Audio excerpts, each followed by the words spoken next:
حضور غیب نہیں جانتے. میں کہتا ہوں تو نے قرآن پڑھا ہی نہیں.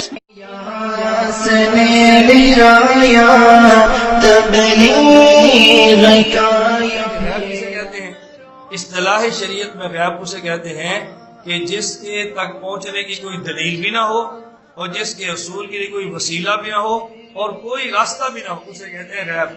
مستقبل کے علوم کے حوالے سے کیا اپنی امت کا علم دیا، مولا علی کا علم دیا، صدیق اکبر کا علم دیا، صحابہ کی اختلافات کا علم دیا، سلسلہ عالیہ قادریہ کا علم دیا، سلسلہ عالیہ نقشبندیہ کا علم دیا، سلسلہ عالیہ سہروردیہ کا علم دیا، سلسلہ عالیہ چشتیہ کا علم دیا، شاذلیہ کا علم دیا، رفاعیہ کا علم دیا. حضور جانتے ہیں کہ میری امت کو تقسیم کیا جائے گا. حضور جانتے ہیں اشعری کون ہے، حضور جانتے ہیں ماتریدی کون ہے، حضور جانتے ہیں عقیدے میں حنبلی کون ہے، حضور جانتے ہیں معتزلہ کون ہے، حضور جانتے ہیں قدریہ کون ہے، حضور جانتے ہیں جبریہ کون ہے، حضور جانتے ہیں امت میں کتنے اختلاف ہوں گے، حضور جانتے ہیں امت کو تقسیم کرنے والے خارجی کون ہوں گے، رافضی کون ہوں گے. اللہ نے محبوب کو مستقبل کا علم دیا، آج تک کا ہر چیز کا علم دیا، نہ فقط آج تک کا علم بلکہ صبح قیامت تک کا علم اللہ نے اپنے محبوب کو دے دیا. اور پھر فرمایا وَعَلَّمَكَ مَا لَمْ تَكُنْ تَعْلَمْ. محبوب تیرے رب کا تجھ پر فضل عظیم ہوا، تیرے رب کا تجھ پر کرم عظیم ہوا. اور وہ کیا تھا کہ تیرے رب نے تجھے کائنات کے ذرے ذرے اور زمین کے چپے چپے کا علم عطا فرما دیا.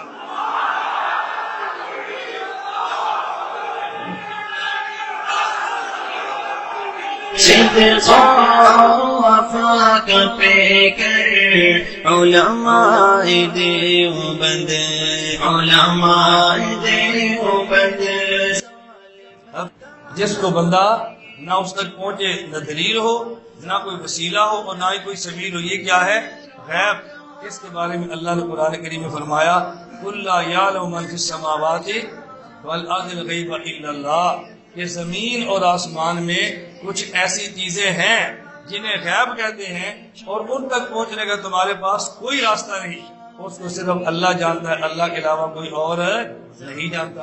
اللہ کے نبی نے فرمایا لَوْ كُنْتُ أَعْلَمُ الْغَيْبَ. اگر میں غیب کو جانتا ہوتا، اللہ کے نبی نے فرمایا لَوْ كُنْتُ أَعْلَمُ الْغَيْبَ. آگے کیا ہے؟ لَاسْتَكْثَرْتُ مِنَ الْخَيْرِ وَمَا مَسَّنِيَ السُّوءُ. اگر میں غیب کو حاصل کرتا اور جانتا ہوتا تو ساری خیریں حاصل کر لیتا اور مجھے کوئی بھی تکلیف کبھی نہ ہوتی. حالانکہ اللہ کے نبی کو تکلیفیں پہنچی ہیں نا. اور آپ جانتے ہیں لو کے لیے ضابطہ کیا ہے؟ یہ آتا ہے انتفاع ثانی کے لیے بوجہ وجود اول کے.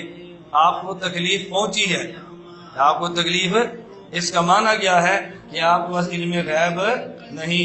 لو کنت عالم الغیب، اگر علم غیب ہوتا تو مجھے تکلیف نہ پہنچتی. تکلیف پہنچی ہے لہذا آپ بس علم الغیب نہیں ہے. لو کان فیہما آلہۃ الا اللہ لفسدتا.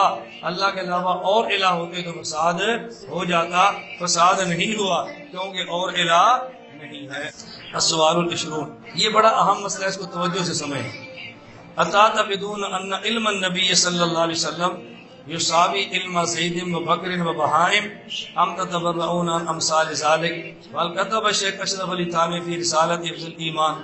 فرماتے ہیں تمہارا کیا عقیدہ ہے کہ رسول اللہ صلی اللہ علیہ وسلم کے علم کے برابر زید کا علم ہے، حضور کے علم کے برابر جانوروں کا علم ہے، یا تمہارا عقیدہ یہ نہیں ہے؟ اور جو مولانا اشرف علی تھانوی نے اپنی کتاب حفظ الایمان میں رکھا ہے، کیا یہ بات انہوں نے اس میں لکھی ہے کہ رسول اللہ صلی اللہ علیہ وسلم کا علم زید، بکر، عمر حتیٰ کہ جانور کے برابر ہے؟ کہ یہ بات لکھی ہے اور کہ تمہارا یہی عقیدہ ہے یا تم اس عقیدے سے بری ہو؟ الجواب اقول وهذا ايضا من افتراءات المبتدعين واكاذيبهم قد حرفوا معنى الكلام وظهروا بحمدهم خلق مراد الشيخ مدذل فقاتلهم الله ان يفكون. جواب سمجھیں، یہ بات اچھی طرح سمجھیں.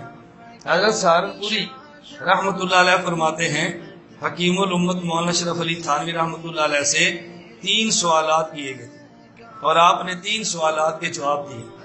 آپ سے ایک سوال یہ کیا گیا کہ یہ فرمائیں قبروں کو سجدہ تعظیمی کرنا جائز ہے.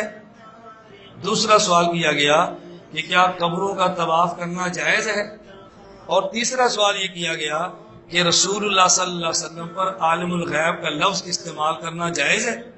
یہ 3 سوال کیے اور نبی کریم صلی اللہ علیہ وسلم نے حضرت حکیم الامت مولانا اشرف علی تھانوی رحمۃ اللہ علیہ نے ان 3 سوالات کا جواب جس رسالے میں دیا اس رسالے کا نام ہے حفظ الایمان۔ اب پہلے 2 مسائل پر ہم بات نہیں کرتے، تیسرے پر بات کرتے ہیں جو اعتراض ہے۔ حکیم الامت تھانوی سے پوچھا گیا کیا رسول اللہ صلی اللہ علیہ وسلم کو عالم الغیب کہنا جائز ہے؟ حکیم الامت تھانوی نے فرمایا لا يجوز هذا الاطلاق وان كان بتاویل۔ نبی پاک صلی اللہ علیہ وسلم پر عالم الغیب کا لفظ استعمال کرنا جائز نہیں، اگرچہ اس لفظ کو حضور کے لیے استعمال کرنے والا کوئی تعویل ہی کیوں نہ کرتا ہو، تعویل کے ساتھ بھی کرنا جائز نہیں۔ ایک وجہ بیان فرمائی، وجہ یہ ہے کہ نبی پاک صلی اللہ علیہ وسلم کو عالم الغیب کہنے سے شرک کا شبہ پیدا ہوتا ہے۔ قرآن کریم میں عالم الغیب فلا یظہر علی غیبہ، عالم الغیب کا لفظ قرآن کریم میں اللہ کے لیے استعمال ہوا ہے۔ جب یہی لفظ اللہ کے نبی کے لیے استعمال ہوگا تو یہ شبہ پڑے گا کہ یہ شخص اللہ کے نبی کو اللہ کی صفت علم غیب میں شریک مانتا ہے، اس لیے عالم الغیب کہنا جائز نہیں۔ اس پر حضرت نے 2 مثالیں پیش فرمائیں۔ ایک مثال یہ دی کہ یہودی اللہ کے نبی کو رائے نہ فرماتے اور وہ معنی اور لیتے، مسلمان بھی رائے نہ کہتے اور معنی اور لیتے، وہ رائے نہ کہتے اور راعینا تھوڑا سا زبان کو ٹیڑھا کر دیتے تو اس کا معنی ہوتا تھا راعی ہمارے چرواہے، وہ مراد یہ لیتے، اور مسلمان اس کا معنی لیتے ہماری طرف توجہ فرمائیں۔ لیکن لفظ ایسا تھا مسلمان استعمال کرتے اور یہودی خوش ہوتے کہ ہم نے جال میں پھنسا لیا ہے، جو بات حضور کو ہم کہتے ہیں مسلمان بھی کہنا شروع ہو گئے۔ قرآن کریم نے فرمایا لا تقولوا رائنا وقولوا انظرنا، اب رائنا تم نے نہیں کہنا کیونکہ اس میں شبہ پیدا ہو گیا ہے، پر میں عالم الغیب حضور کو نہیں کہنا کہ اس میں شرک کا وہم اور شبہ ہو جاتا ہے۔